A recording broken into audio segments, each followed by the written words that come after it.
The most dangerous secret of the ancient sumo warriors was never their size. It was never their diet. It was never the rituals you see before the clash. It was their breath. A breathing method guarded in silence because it created something rulers fear and modern systems quietly dismantle: unshakable internal stability. The Tanden breath was considered too powerful for the undisciplined mind. Because once a person anchors their center below the navel, they become difficult to provoke, difficult to manipulate, difficult to destabilize. And a destabilized population is easier to control than a grounded one. You have been taught to live from the chest upward. Think fast, react quickly, stay alert, stay stimulated. Your breath mirrors this conditioning: short, high, shallow, constantly hovering near the collarbones. This pattern signals low-grade danger to your nervous system all day long. You call it productivity. You call it ambition. But biologically, it is sustained fight or flight. Your shoulders rise. Your jaw tightens. Your thoughts accelerate. You feel busy but rarely solid. The sumo masters would look at you and say something simple: your center has drifted upward. The tanden, located 2 inches below the navel, was treated as the true command center of the body. Not metaphorically, functionally. Warriors were trained to drop their breath there before every collision, before impact, before movement, before decision. Why? Because when the breath drops, the mind settles. When the breath rises, the mind scatters. Stability was never about brute strength. It was about where your internal weight rests. Modern life has severed you from the center. Chairs replaced squatting. Screens replaced horizon awareness. Stress replaced rhythm. Your diaphragm barely descends fully anymore. Instead of breathing into the abdomen, you inflate the upper ribs. That small shift changes everything. It elevates your internal center of pressure.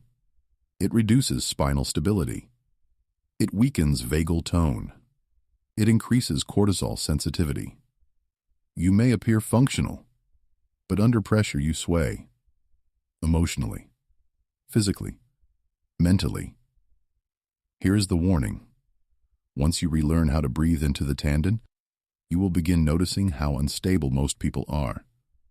You will see it in their posture, in their tone, in the way they react, and you will feel something different in yourself: a heaviness, a density, a grounded calm that does not depend on circumstances. This was the hidden edge of the sumo warriors. Not intimidation, not noise, gravity.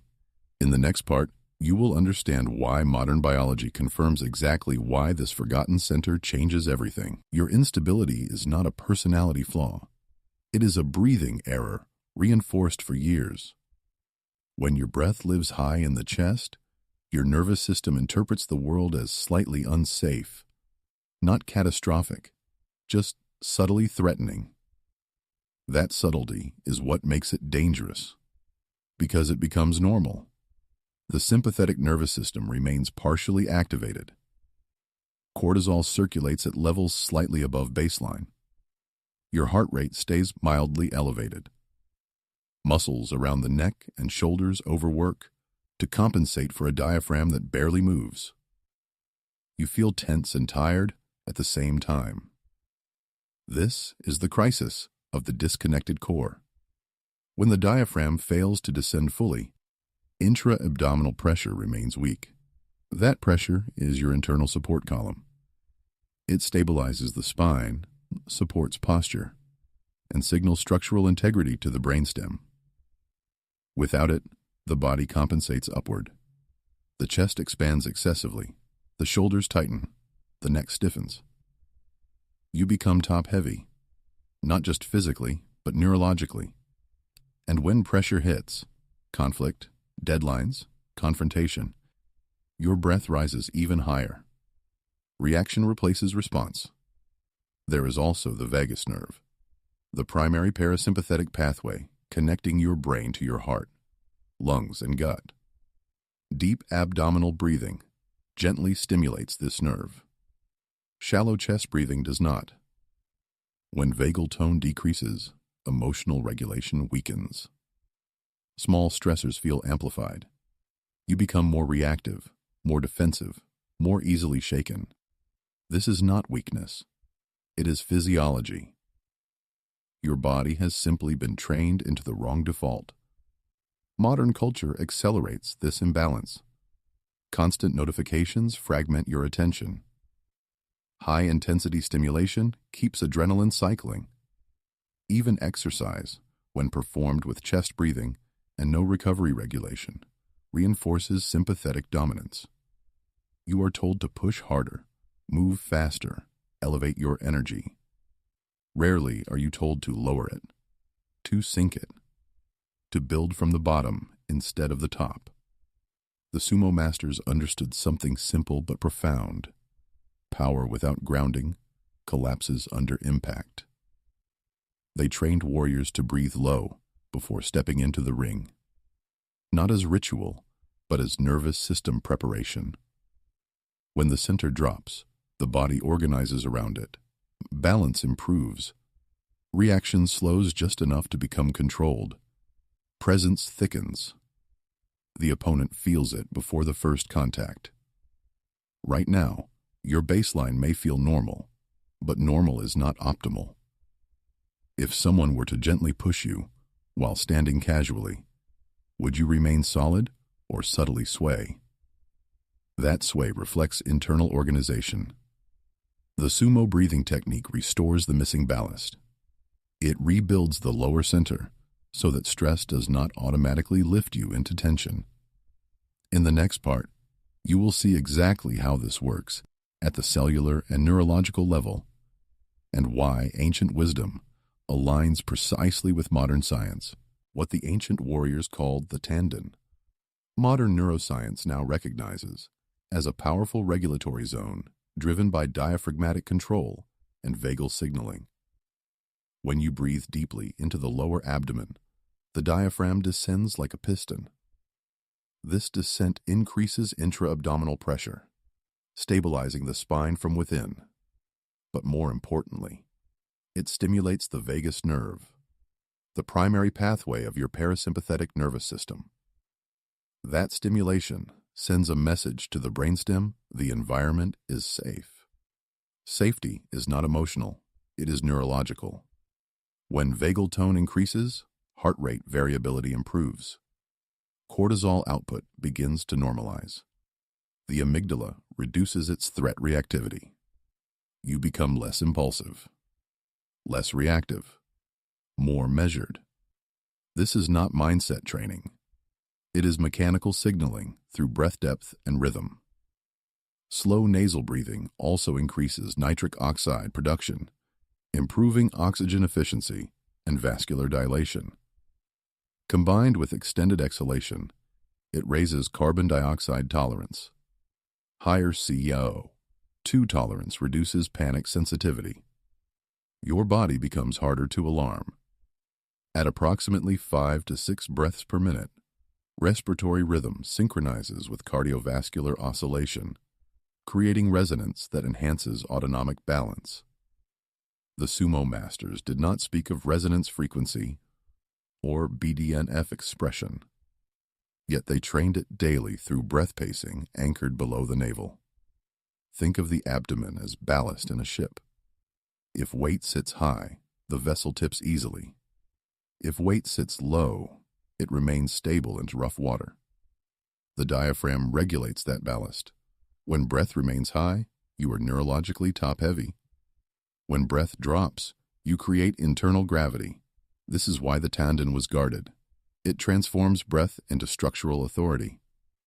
In the next part, you will learn the exact protocol that activates this mechanism with precision. Stand with feet shoulder-width apart, knees unlocked, tailbone heavy, spine tall without lifting the chest.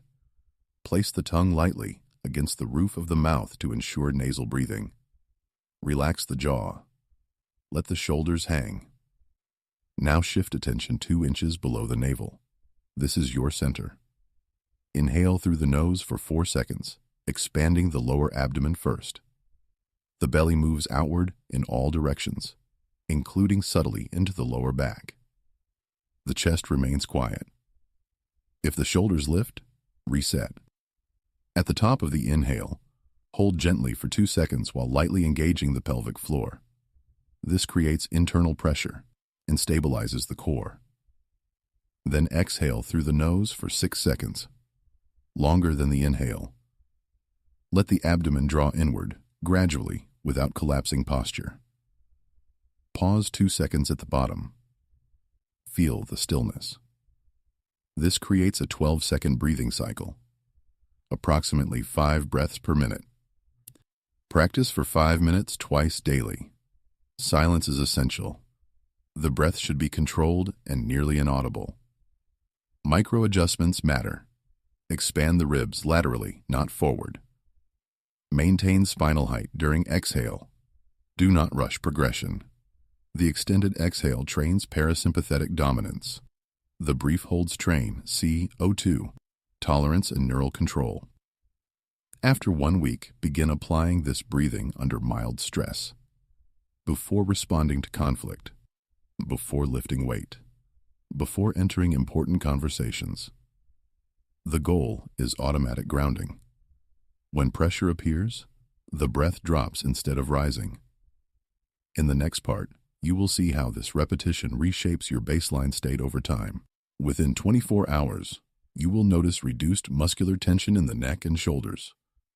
Your posture feels subtly reorganized. After 3 days, sleep quality often improves, as extended exhalation regulates evening cortisol patterns.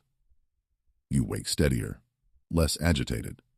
By day 7, postural sway decreases. Your stance feels wider without effort. You react more slowly to provocation, but with greater clarity. That delay between stimulus and response is measurable nervous system control. Resting respiratory rate begins to drop slightly, indicating improved autonomic balance. Emotionally, minor stressors feel muted rather than amplified. At 2 weeks, abdominal engagement becomes automatic. You catch yourself breathing low during daily tasks. Your voice deepens slightly as thoracic tension decreases. Digestive consistency improves through enhanced vagal signaling. Core endurance strengthens without additional exercise because intra-abdominal pressure is trained daily. At 30 days, the transformation becomes structural. Heart rate variability trends upward. Recovery from stress accelerates.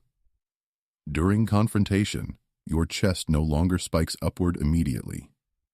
You remain heavy in your center. Others sense it. Presence shifts.